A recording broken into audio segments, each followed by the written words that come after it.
Hello, students and teachers who will be watching this in the future. Most of you should know me. My name is Twee. I manage the Maryland region of Scholastic Art and Writing Awards on behalf of Baltimore Office of Promotion in the Arts. And as a reminder, our submission deadline for this school year is Monday, December 11th. So thank you for watching this video of our workshop, and I want to thank Baltimore Clayworks for hosting this workshop.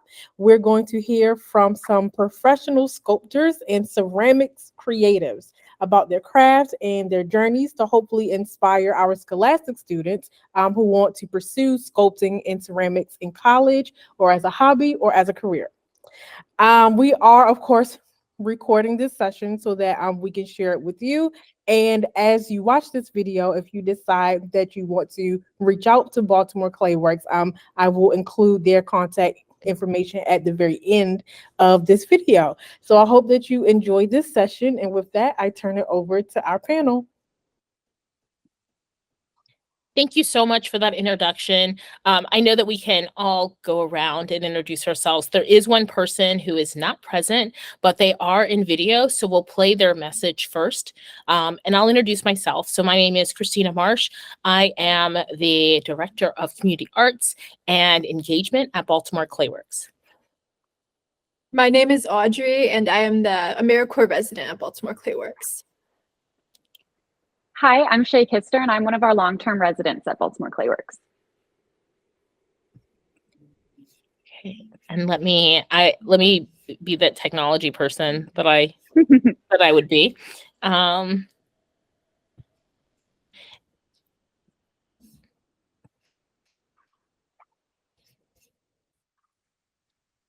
everybody. I'm sorry that I couldn't make the meeting today, but I wanted to just stop in and introduce myself. So my name is Clarissa Pizzone. I'm a ceramic artist based in Baltimore. I am a third-year resident artist at Baltimore Clayworks. I work locally at a high school teaching as well as adjuncting at several colleges. So it was really wonderful to have the opportunity to look at some of the work that's coming out of high schools in this area. I was so impressed with the work that I saw. Yeah, it was just really awesome to get to take a look at it and give some feedback that I hope is helpful. So what I'm going to do is I'm just going to take you through just a couple slides just to introduce my work and to introduce some artists that you may not know that I'm really interested in and that have really influenced my art practice. So I'm going to go ahead and share my screen. Okay. There we go. And let's take a look. So this is an image of my work. I'm really interested in the human figure and in installation and trompe-l'oeil. So I know that in some of the submissions that I saw some trompe-l'oeil objects. So trompe-l'oeil is to fool the eye. So in my work, part of my goal is to kind of capture that feeling of something being lifelike or something being so close to life that it's difficult for us to tell the difference upon first glance. And for me, that really captures this uncanny feeling that I'm interested in when I look at other people's work and when I'm making my own. So a lot of my work is about the relationship to yourself, the relationship to the world around you, and the way that objects can create meaning in our lives. So some of the work is kind of self-referential or meta, which just means self-referential. So for example, this is a sculpture of myself holding a sculpture. I also, I'm really interested in installation. So in the past, I've built little scenes that people can go into and look at as though they're looking into somebody's home or private or domestic space. So some artists that I'm really interested in, a lot of the work that I look at is figurative ceramic artwork or figurative sculpture work. And part of my interest is in the incredible skill that it takes to build something that is lifelike, as well as something that is similar in scale to ourselves. So in all of my work, I make everything to be approximately life size or maybe slightly smaller, but I really enjoy the one-to-one relationship that people can have with the work. So when I look at artists like Christina Cordova here, so I think my little bubble's in the way of the titles. Christina Cordova sculpts these enormous, beautiful figures, and she puts them in public spaces and installations. So she's from Puerto Rico, and she represents her family members or people she knows, or sometimes just life models. And in some of her work behind them, she puts scenes from where she grew up. Christina West is another artist that I really admire. She works with figurative sculpture as well and creates installations that are really interesting on many different levels. So this installation, which is called Screen, I saw, and it was at the Mattress Factory in Pittsburgh, which is an installation space. And as you would walk through this installation, there are these peepholes built into the wall, which you can see her looking through, where you were viewing other rooms that she had created with sculptures in them. So the only way to really access the rooms was to look through this window at them. And then as you walk through the installation, at the end of the installation, there's a wall with recordings, and the recording is of you going through the space, looking at the work, slightly delayed. So then the final part of the installation that you view is yourself viewing the installation. So it's a little bit about voyeurism, about relationship to others. I really think it's interesting. There's so many layers to her work. And the final piece that I'm going to show you is by Ed and Nancy Keinholtz, who were a partner artist duo who did these really wild installations. So this is in essentially a small house, kind of how you would imagine maybe a very tiny trailer. And in order to view this piece, there's a crack in the door that you have to lean over and peer through in order to see the scene that's inside of the kind of trailer box form. So I'm really interested in the way that they make you move your body to actually look at the scene that's in there. And so, yeah, that's just a few of the people who I really admire who are doing work or have done work that I find really interesting. So let me see, stop share here. So I hope that work was interesting to you too. And I hope that the feedback that you received on your work was valuable and helpful. Thank you so much for having me be a part of it. It was a lot of fun. There's so much talent that I saw. It was awesome. So I really hope to see your work in galleries in the future. So thank you so much.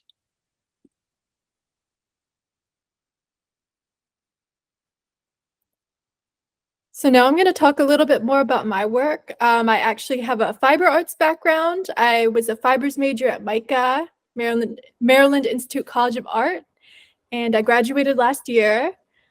Ever since I've been working with Baltimore Clayworks as an AmeriCorps resident, so I'm fairly new to ceramics as a medium, but I'm always looking for like different ways to combine my clay and fiber skills. When I was an undergrad, I did a lot of like hand woven artworks using yarn and tapestry needles and just using like a stretcher bar frame and just making it work. And I always think about like the warp and the weft, all the threads that come together as a metaphor for the individual versus the collective. Like I am a cloth of all the people in my life, and also I can join together with other people to make a cloth. So thinking about that, and I started doing this little clay loom. I haven't finished it, but I picked it back up recently. And I'm also thinking a lot about surface design, how to weave without actually using fibers or to convey the idea of weaving. So I've been doing these sketches and also transferring those onto ceramics. I took a wheel throwing class recently, and I've just been experimenting with different ways to surface design using that motif. Some of the artists I'm looking at right now, one of them is An Lee. They do a lot of work about their background, which is kind of similar to mine, of the Cantonese diaspora living in the US. They made this woven clay piece called Miasma, and they were reflecting on the discrimination that Chinese Americans have had during the pandemic, and how that's an instance of history repeating itself, because that's not the first time that that has happened. And they also have been doing a lot of artwork about the story of silk that comes from the region of China, Guangdong, where our families are from. And they made this silkworm deity, this little sculpture of a little silkworm. And I just want you to take a look at this, and because I noticed a lot of you photograph pieces at different angles, but sometimes the angles that you're giving don't actually give more information about your artwork. So I just want you to take a look at how the negative space is different in these two pieces, or these two photographs, and how that can convey different things about how your work appears in the 3D. And then another one I've been looking at recently is Kari Kurihara. She's a Japanese artist who's making work in France, and she makes a lot of like fantastical nature sculptures with exaggerated texture, very meticulous detail. I almost find it as like adjacent to making fiber arts, where you're doing that repetitive process and it builds up into something bigger. And she's inspired by the durian fruit. And what I noticed about her work and how she documents is she gets a lot of those detail shots, especially with those of you who have really detailed work or really textured work. You want to take a look at her for an inspiration of how to photograph your work. Thank you so much, Audrey. Hey, my slide. So, hey guys, again, I am in my second year as a long-term resident at Baltimore Clayworks. I have a little bit of a different background. I am originally from Nebraska, now living in Maryland, and I went to high school in Nebraska. I went to undergrad in South Dakota, and I did my graduate studies in Kansas. So very Midwest. But I want to tell you a little story first before I talk about the work, about when I was in undergrad. I knew I wanted to be an art major. That is the only thing I knew. Typically in colleges, universities, you have to take a beginner class in each of the different disciplines to be an art major. And at first I was a printmaking major for a year. I was a photography major for a year before I even took my first real ceramics class. And when I did, I was hooked. So all of you guys already working in clay are way beyond where I was in high school. But all of that to say is try different mediums. It can be such a source of inspiration, and especially if you're interested in sculpture, mixed media, interdisciplinary art, it's really, really helpful. You'll find a lot of different ways to do the same thing that might work for you. And you'll meet a lot of awesome people that you can collaborate with in the future. So just wanted to give a little tidbit about how I wasn't a ceramic major to begin with, but I found my way there. Clay found me. But I do a lot of, my favorite thing to throw on the wheel is mugs. I'm primarily a wheel thrower, but I've gotten into some more sculpture in the past couple of years, really in grad school. But I love glazes. I love meticulous glazes. Sitting in front of, for hours in front of a TV show, glazing each individual square of glaze, that repetitiveness that Audrey was kind of talking about. I love doing repetitive tasks, and bright color glazes contrasting with really dark blacks, grays that you kind of get lost in, and layering information. I do a lot of firings.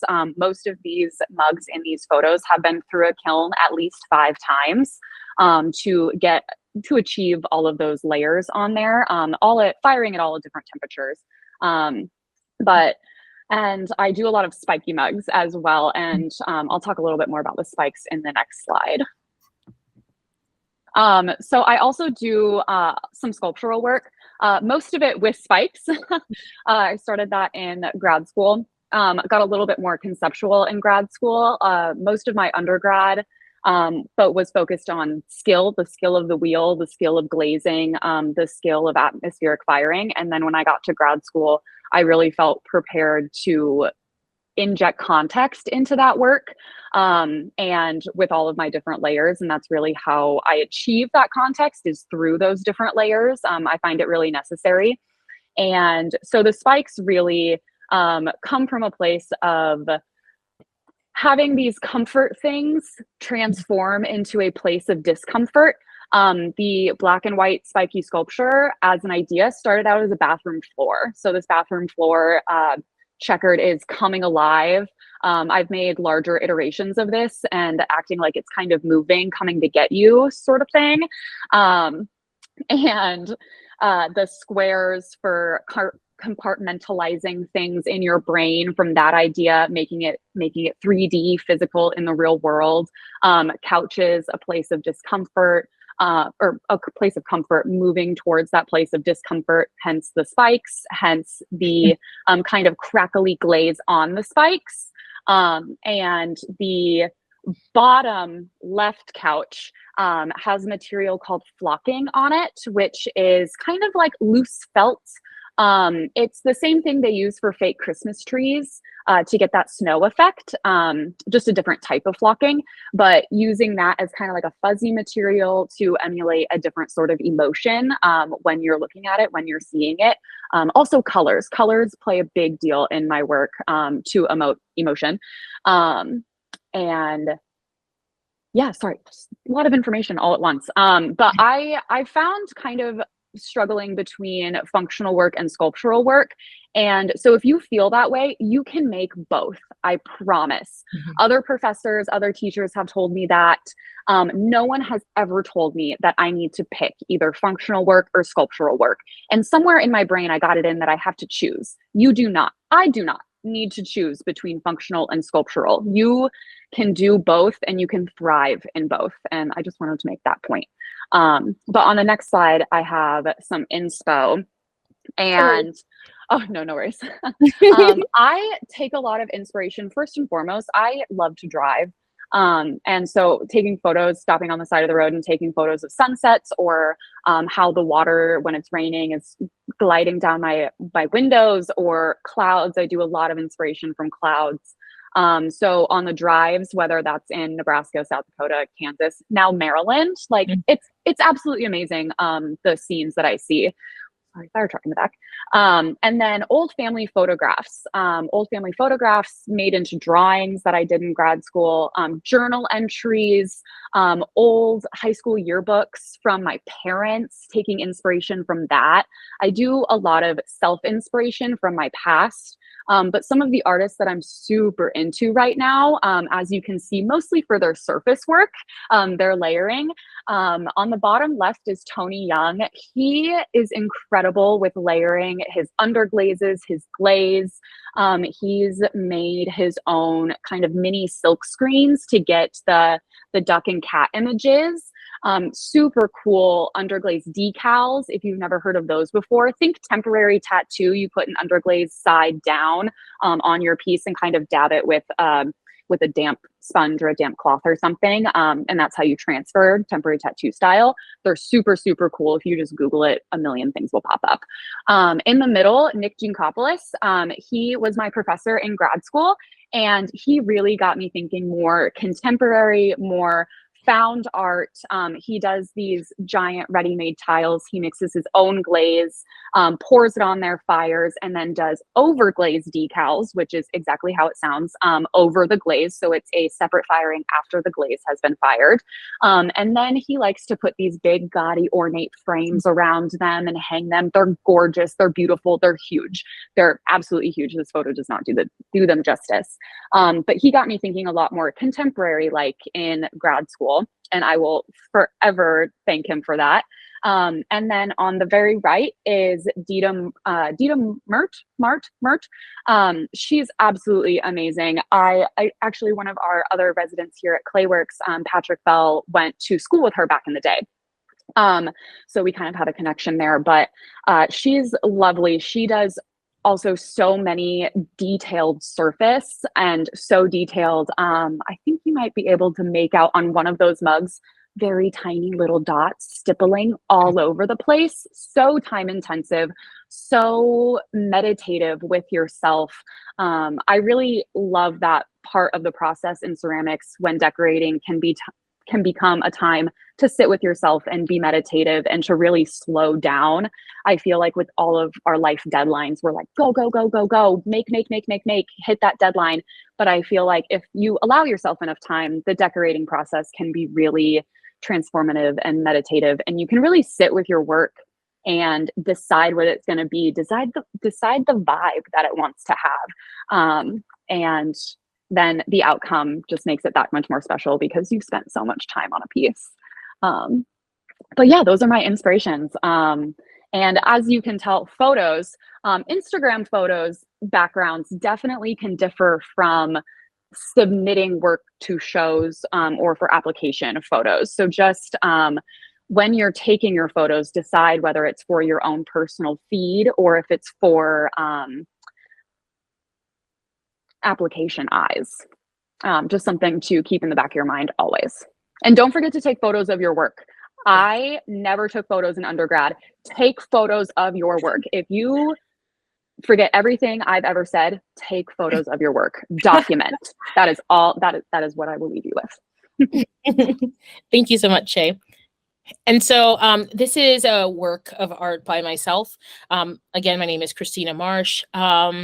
And my background, I have a BFA from Memphis College of Art, an MFA from University of Illinois, Champaign-Urbana, and then I also have another master's degree in health and wellness coaching. And so the piece that you're seeing right here, it fits into that background in terms of a little bit of ceramics, but also a little bit of photography. So what you're seeing is a decal that's been added to these dishes that are here. And it becomes symbolic of my heritage. So I started really thinking as in this last year was the year that my last grandmother passed away. And at this point, it is like the oldest person in my family is actually my mother. So based on that, it has been a journey in terms of like understanding the grief and the understanding of two different families coming together. So on my father's side, which is Native American, and my mother's side, which is Black. Both sides of the family have always identified as being Black because of the times that we lived in, where people were classified just as Black or white. And the dishes become important because they start to speak on this upbringing that I had that is in disconnect of my actual personal family. So based on my family, I was raised in an upper middle class background. I did not have the same experience as my parents did in growing up. So here you actually start to see a braid that also has a rope. And that rope, based on the way that it is, knotted together, it becomes what is symbolic of lynching. And so here, this is like the concept or idea of something that is incredibly westernized and beautiful, decorative, also speaking in terms of my own heritage. So with my background being in photography, someone that I looked at was Sandy Skoglund. And Sandy Skoglund, the thing that I always loved so much about her work was the actual settings. Now, these settings were made just to be photographed. They were not meant or intended to be as actual spaces. But based on how I am and the way that I see the world, I've always wanted to enter into those. And I think that really got me into doing stuff that was a little bit more transformational in terms of space and not thinking about just direct photography, but instead, how can people start to interact or to view in the round the work as opposed to just the flat work. So I wanted us to look at Rahili Fizolfi. And I apologize if I'm pronouncing it incorrect. I know that I am, but I've not heard it pronounced before. But this is an individual that was born in Iran, lives in the United States, and works in between. What I love so much is how tactile the work is and how it resonates so much based on her culture as well. What I love in this piece that is a performance as well is she has this beautiful vessel that's been made, this plate, and then is using her teeth as the way of mark making, to create pattern on this item. And so I really love that. You can also see that she has a lot of intentionality, purpose, and community building amongst her work. And if I can, I'm going to try. I am not the technology queen in the moment. I wasn't able to embed it into the video, but I want to share with you one of her videos of her work. So I'm going to see if I can slide that over here and actually share one of her works, because they have to really be seen, not just in terms of still work, but actually in moving. And so let me share with you this other screen.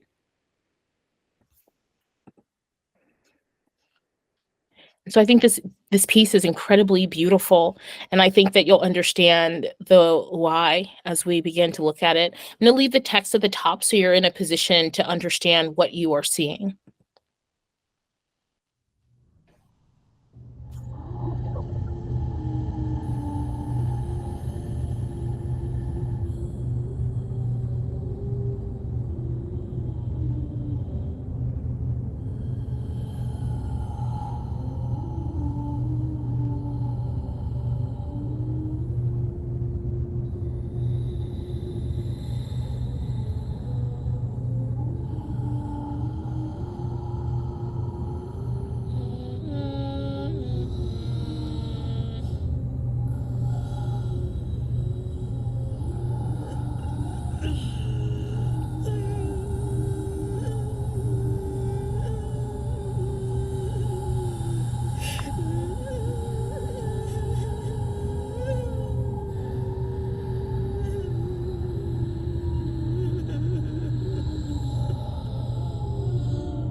And so as you see from that piece, it says constricted, wanting to speak but barely uttering more than the eerie sound. Silenced, most women of the world are not allowed to express themselves fully in a free way.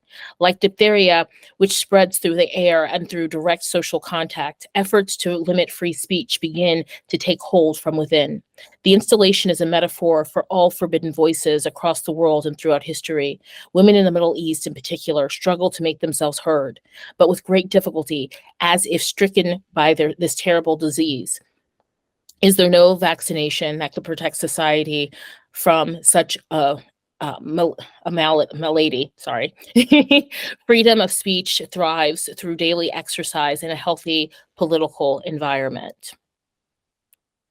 And so I thought that it was important to see her work as it moved, as opposed to just showing you her work as a still.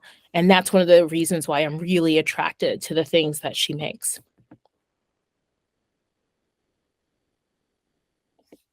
So we just have some more advice and resources for you. Your very first resource is your community, whether that's your friends, your family, teachers, any groups you're a part of.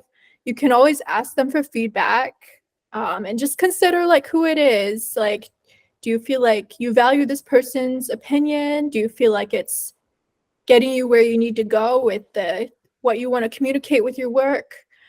You can always make art together, collaborate, and share your skills. Maybe you sit down with a friend and you just make together. Maybe it's parallel play where you're working on separate things, or maybe you're playing together and you make something new. And then also ask for help with documentation, because I know how hard it can be to like take pictures of your work and you're only one person. Especially with fiber arts, it can be good to get a second opinion, whether that's maybe you have somebody who's better with their camera, or maybe you can check out equipment or borrow equipment. Maybe if you don't have a lot of lights, you could borrow some friends' iPhones and they can all shine their flashlights, and you play with that. Just reach out to your community. And then we also have some more documentation resources. I found a video on how to clean up backgrounds in Photoshop. So if there's little spots that it's like, this photo is almost perfect, it's just like, there's a little spot here, there's a way to fix that. It's like, the subject is there, but the background is a little gray. We can fix that. If you need to blur the background, you can fix that. Ceramics Monthly also has an article about documentation, so check that out. And then there's also ceramics classes at Baltimore Clayworks, us. The scholarship deadline is coming up. It's on November 28th. Jubilee Arts has a ceramics class. It's only $36, but there's also scholarships for that. The MICA pre-college application is open. So if you're considering going to an art school, if it's MICA or somewhere else, if you're considering being serious as an artist, as a career, check that out. And then another studio is the Potters Guild of Baltimore. I looked at their website. I didn't see any winter classes posted yet, but when they do, I did see there's a 20% scholarship for BIPOC artists. So that might be something worth checking out. And then if you want to experiment with like more glazes and tools, different types of clay, it might be good to go to Clayworks Supplies, which is on Falls Road. It's a little bit tricky to find. Go behind the CVS. Can be a little bit difficult, but that's a good store. Art in the 21st Century is a place to find artist interviews, some like videos where the artists are working in their studio talking about their work. Good to find inspiration there. The Color Network is specifically about ceramic artists of color, and you can also apply for a mentorship if you would like to be mentored by one of these artists. And then what's the next one? I don't see another slide. Oh, okay. I think because we changed it. Oh, and I was already presenting. Yeah. Is there, do you want to switch to you showing that slide? I don't have Or do you this want to thing just, up. we can always fix it. It was, yeah. When it's It shared. was the one that Shay just shared. Can you talk a little bit about Yeah, so there's this website, guys. Okay, this website. It's called ceramicfieldguide.org. The .org is important, but it is a phenomenal website made by and for ceramic artists. First and foremost, there's a million different artist interviews like linked directly on the website for you. They kind of break it down in chapters, and they talk about so many different things. How to take photos, documentation, how to set up your own home studio and to do that safely with dust and sinks and all of that jazz. How to continue your education in ceramics if you don't want to go through the college or higher education route, different avenues that you can still learn ceramics. How to apply to grad school, how to apply to undergrad, what to do after grad school, just like life. There's so many more things on there, and they're in little chapters, and then they break them down into like little sections, but it is ceramicfieldguide.org. All one, no spaces, no like extra characters or anything. But it is a phenomenal resource, again, made by and for ceramic artists. Yeah, well, thank you so much for that. It was great to hear more about documentation. It was also great to hear about like, my gosh, there was so much that we all went over, honestly. How we find our inspiration as individual artists, like where we are in our lives and kind of how we got there just a little bit. I think that, you know, one of the things that really struck me about all of the entries is that they were phenomenal. I was really impressed by all of the work that I saw. And I'm just really hopeful that the feedback not only fuels their entry for Scholastics, but also builds that momentum for what they're going to do next. Because I was really impressed with the work. I had this like, you know, I always try to not build myself up too much in terms of expectations, but as soon as I opened up that folder and I started looking through all of the work, even those pieces that I didn't review, I looked at everybody's submission. It was just really wonderful to see like such inspirational, thoughtfully made objects, and I am excited to hear where everything stands as people are entering into Scholastics, also getting ready for portfolios for colleges, apprenticeships, and other opportunities in our city.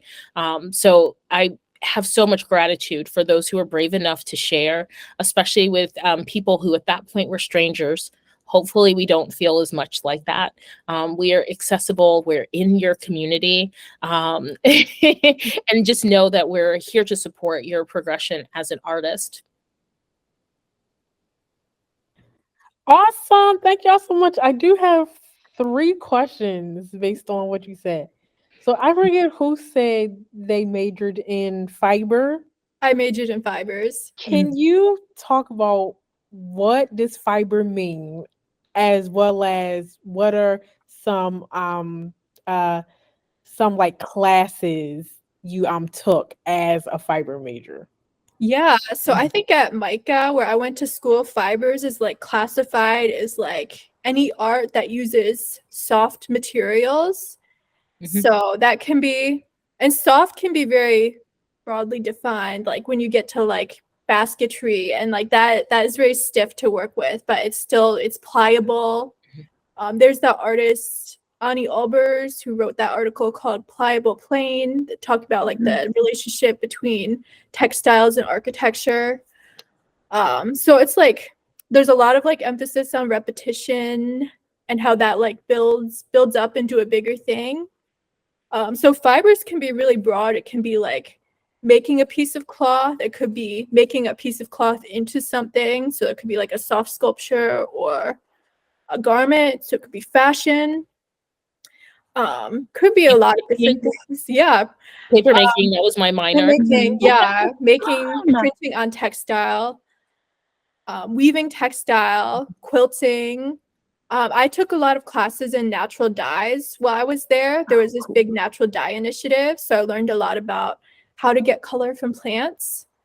A little bit about how to grow them too. I'm not so good at that, but I tried. When I first did weaving, it was during the COVID pandemic. So it was online. So that's why I started out doing a lot of those like stretcher bar tapestries. And I actually really like doing that. And it gave me a lot of ways to innovate without worrying about like, oh, I spent all this time setting up the loom and now it's all ruined. But I did eventually get on the loom and I made some work with that too. Wonderful. Awesome. Thank you. My next question. You each talked about, how can I phrase it? You talked about taking your time and like doing things over and over and doing it slowly. Is there such thing as taking too much time to finish your ceramic or I feel like that was a call out to me specifically because I have some things on my shelf that sitting there for that I just keep carting around from state to state. So no. No. I'm gonna say no as well. Yeah, no, because you can always revisit. I was gonna say, I mean, it comes to a point where it's like just kind of abandoned on your shelf. But I think you always revisit. You keep it for a reason. You have that attachment for a reason. Even if you don't finish it, if you don't throw it out, if you don't smash it, if you don't completely start over, you're keeping it for a specific reason, even if you don't know it yet.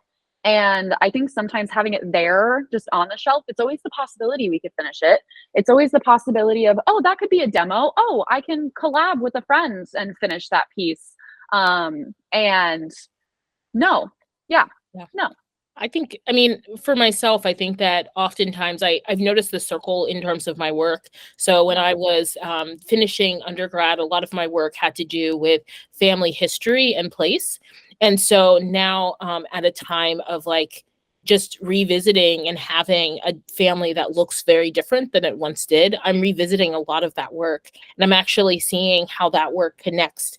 And it's interesting because in the middle, Shay like encouraged us all to like take all the classes, do all the things. And I really have.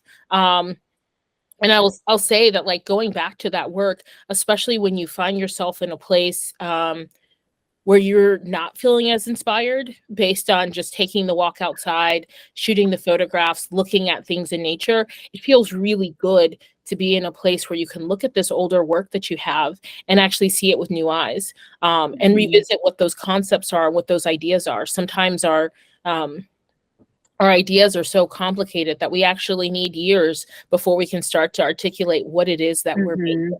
So I believe that all the things that we make are incredibly valid, and even the things that seem to be complete errors, like sometimes lead us right to the next thing. And so having the mindfulness to document, as Shay had mentioned before, and Audrey as well, like documenting it. So even if you don't have the physical piece, you can still revisit these things by virtue of seeing them again, is really, really helpful. Yeah, there's that classic question, like, how long did it take you to make that? And I can never find the right answer to that, because a lot of things are just like, I'll set them aside and come back. Or sometimes I start over, and then there's this one piece, and like, I think it is very true that all these things took us our whole lives to make, because it's all the experience that gets us to that point. But there's one piece I made in particular that took my whole life. And that was a quilt that I made senior year. And it was about my story about becoming an artist from the time I was a little kid to the time I was when I made the quilt. And every square in that quilt was a reflection or looking back at a different art piece. Like Christina said, like sometimes you have to look back at it with new eyes. And even to today, which is like a year and a half out from making it, I still find new things about that quilt. And it's just like, it keeps going, it keeps evolving. But after making that, I had to like take a pause and be like, well, I do like making all these things that take a long time, but I don't want to burn out, and I still want to be able to carry my ideas forward. So sometimes that looks like switching to a quicker medium for the time. So I've been doing a lot with collage and drawing, just trying to get my ideas out. So not everything has to take a long time, but some things are worth it. Now, all of that is to say, don't default on your assignments. Assignments need to be completed by their due date. All of what we're saying is not an excuse to not complete your assignments. High school teachers, you're welcome. Thank you for that.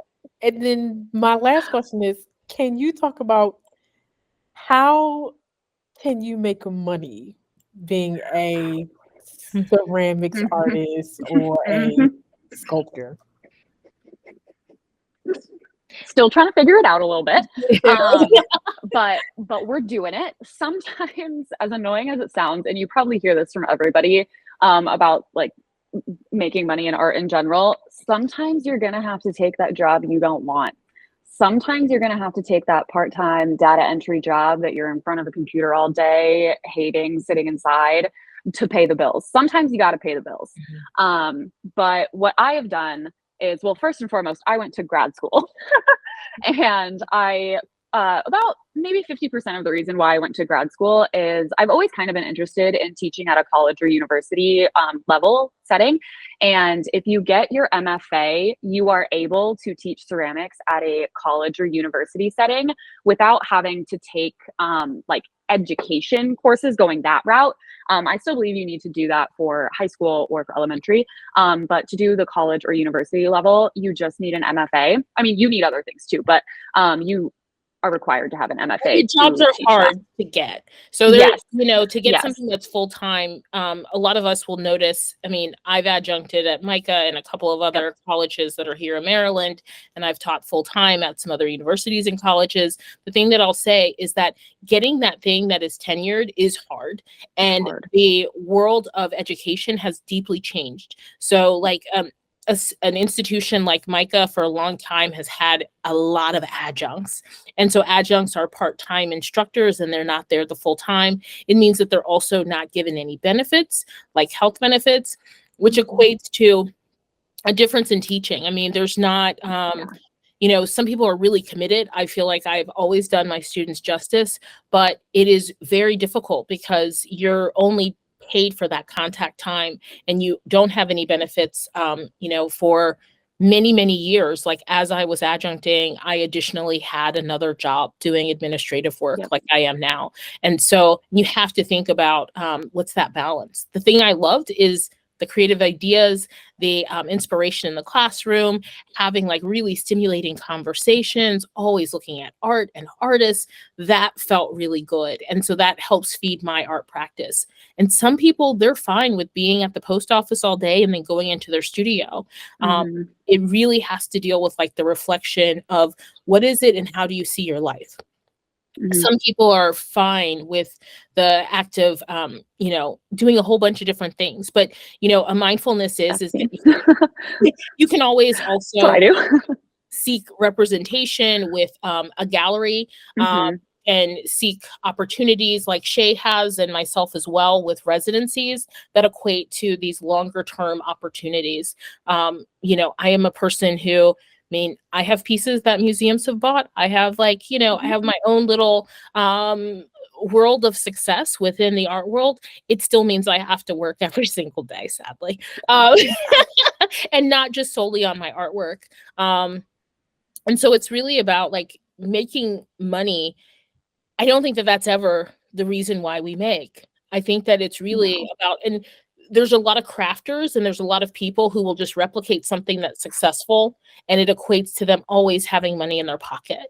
I think that the spirit of an artist is also a spirit of challenging ourselves to do something that we ourselves may not even like for a minute. And we have to continue to work on and evolve whatever that looks like. For most artists, when you look at the people who you're really looking at, what I always suggested to my students was to look at their resume and see where they were 15 years from now. Where were they? What are those spaces? What do those spaces look like? Also know that those spaces are interested in that aesthetic of work. And so if yours fits within that aesthetic, apply to those spaces, write to them, show them what your work looks like, send them your show announcements, do all of those things. I think that we all have different methodologies. For myself, I was like, I am not paying to be in any shows. Now, there are some people who will pay to be in shows and things like that, and there's nothing wrong with that. But for myself, I was just like, I don't have money to do that. I don't have the money for an entry fee. And so what I was able to do was find like amazing individuals by being charming at different museums and other spaces that would kind of like let me slide under the radar. But that also takes a lot of work, and it also takes having some business savvy and creating and building relationships. So you're not in an incubator as an artist. You are actually in a place of constantly putting yourself out there in a multitude of different ways. It's heavy. But it's also beautiful. And when you find people that appreciate your work, sometimes you'll also find that they don't have the finances immediately to purchase it. And so you have to be in a mindful situation of like, well, what does that look like? I had a person who bought a piece and it took them 6 months to pay off this piece, right? But I knew that they loved it. And I knew that they were like so committed every single week as I got my little amount of money from them. And then was like able to give them this piece. Like I knew that they wanted it. They saw it at the opening, they fell in love, and it felt really good. And so, not everybody that's a collector or that your work resonates is going to be the person with a lot of money. But when they really want to make that connection and they love your piece as much as you would in your house, then you want them to have it. I reached a point of not wanting them to have it for free though. Like it was like, oh yeah, you love this? This is meant to be yours. I can feel your spiritual connection to it. Now I'm more into like, let's figure out how we can make something, because my work does have value. My work has value, so do my efforts, and I deserve to be paid for what is my gift. Yes. And I think little odd jobs that are still creative. I worked in a cake shop for a really, really long time, decorating cakes. I worked at a floral shop, like a floral gift shop, doing floral arrangements for a couple years in grad school. I still felt like I was doing something creative, and playing with the colors and smoothing things out, like all of those things, I think really influenced my ceramic work. Even if I don't see it in the work, I know that they did, with composition or with colors or with manipulating the material in a certain way. And so weird creative jobs, you can totally find the weird creative jobs to do. I've always wanted to Mhm. eat one of your cups, honestly. Like the way that you mix together the textures and all the other stuff, because you like everyone would have to see these pieces in actual life to really Yeah. capture like how every single angle catches color in a different way. Like, oh my Mhm. gosh, like they are like those ideal cakes.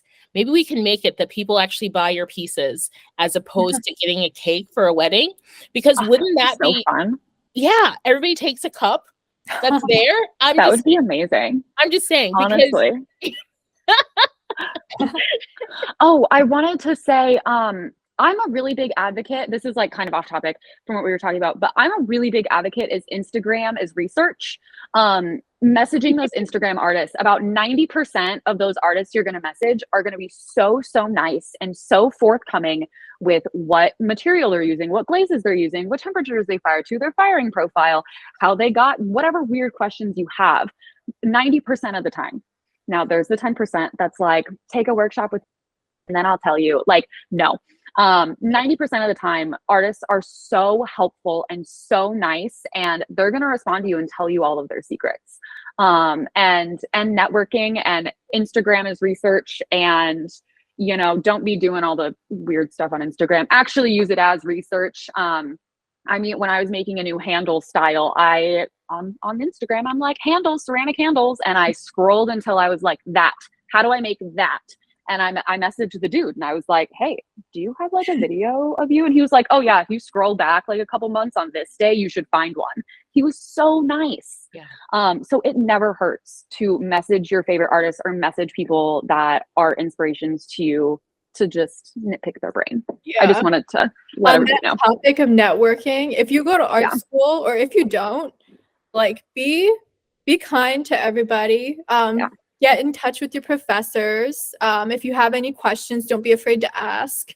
Really build a relationship with all the people around you, because you don't know who is going to have an opportunity for you, and maybe you'll have an opportunity for somebody else, and it's like there's this big exchange of ideas and opportunities.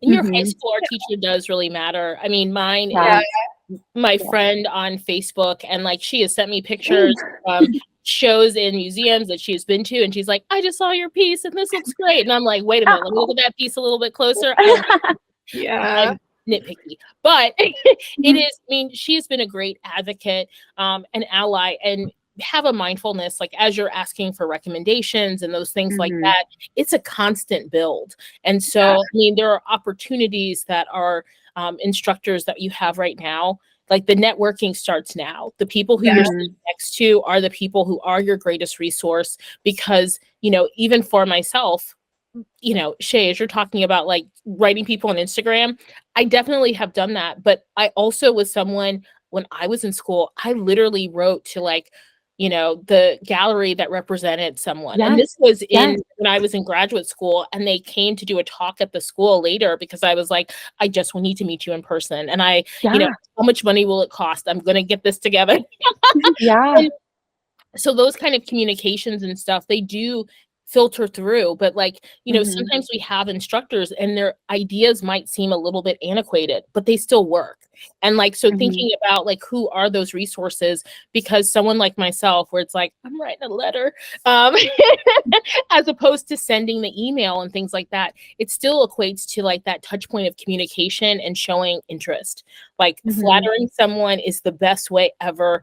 I have manifested all of the artists that I have wanted to meet at this point in time, and there's just going to be more. And it's really cool. Like when you build that rapport, when you go to those artist talks, I have like a piece from Carrie Mae Weems in my house, and it's because like, hello, network, right? Yeah.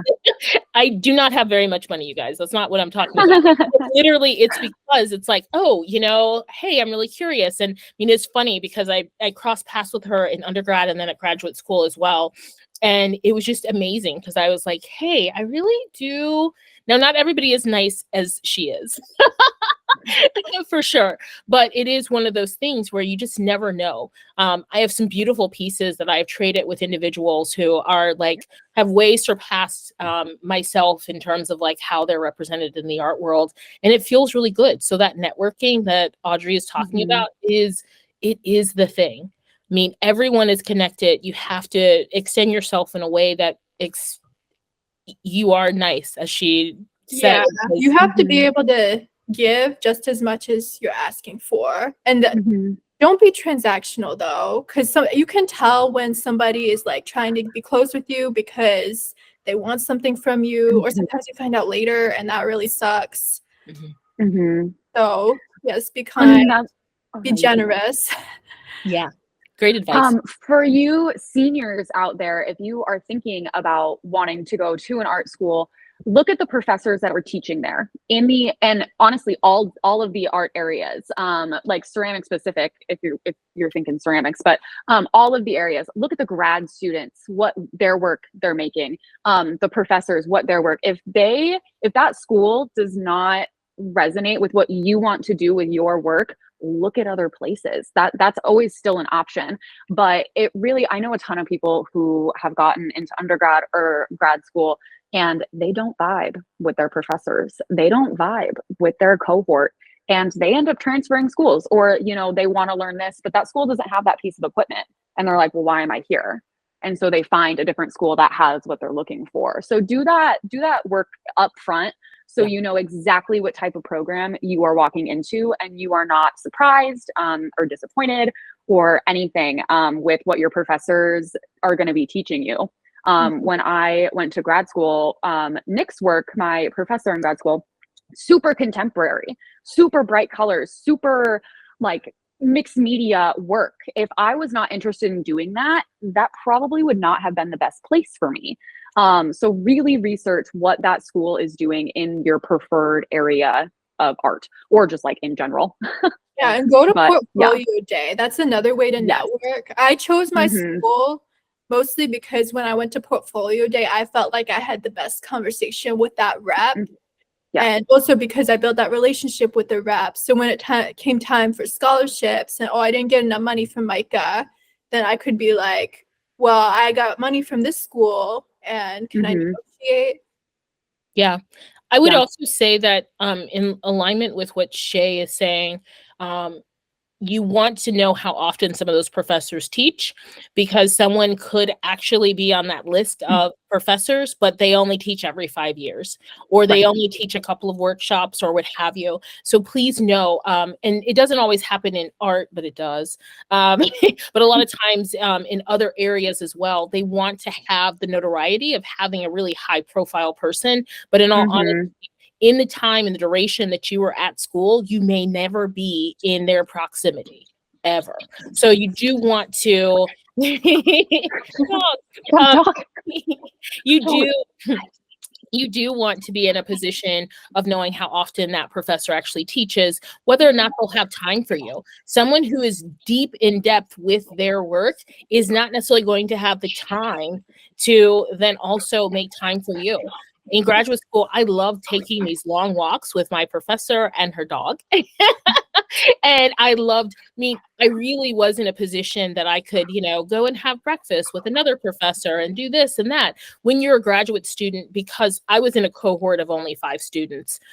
So with that, I was able to get plenty of attention. And that was going to a large university, only 5 in my cohort. Whereas other universities, you may have still 30 or some more students in a cohort. So you want to be Mhm. mindful of like, what's going to be the experience you want. Memphis College of Art, for undergrad, there was only 215 people at my school. So I had plenty, and that included graduate students. I had plenty of Wow. attention and plenty of opportunity to experiment and do all types of stuff, because people were like, great, now she's doing woodwork. Now she's doing this. And so when you can find a space where you can actually experiment and find other professors who are willing and able to connect, it's a big deal. Yeah. Be mindful also of what's going on with your college or wanted college in the news. Like do a little Google News search, because I know the one I went to is going through some changes right now. So the professor that might be on the website right now might not be there when you get there. Mhm. Yeah, you have to go for the school culture Yeah. beyond just the individual person, because especially for schools that have a lot of turnover and things like that, or sometimes professors will let you know, like, oh, they haven't received tenure and it's been so long, they're going to be moving on. So Mhm. you do want to have that as information. Not all schools are created equal. I did my 2-year postdoctoral at Colorado College. They do a block system. It's phenomenal. My students only took my class at that one time, and then they take another class from someone else or from me. And when you're in a position, if you're someone who's not great at multitasking, it's perfect. You have 8.5 weeks of just being in studio for 6 hours a day. And I love the community I was able to build there. And it's very different than, sometimes I was hopeful students would forget their questions by the next time they saw me. That does not happen in the block system at all. People are writing to you and they're like, wait, I have a question about what you said today, and so it's really, really cool, and it's intensive. And there are other colleges that also have systems that are like that too. So do not think that just because your high school experience looked like one thing, that there's not flexibility in what your continuing education experience could be.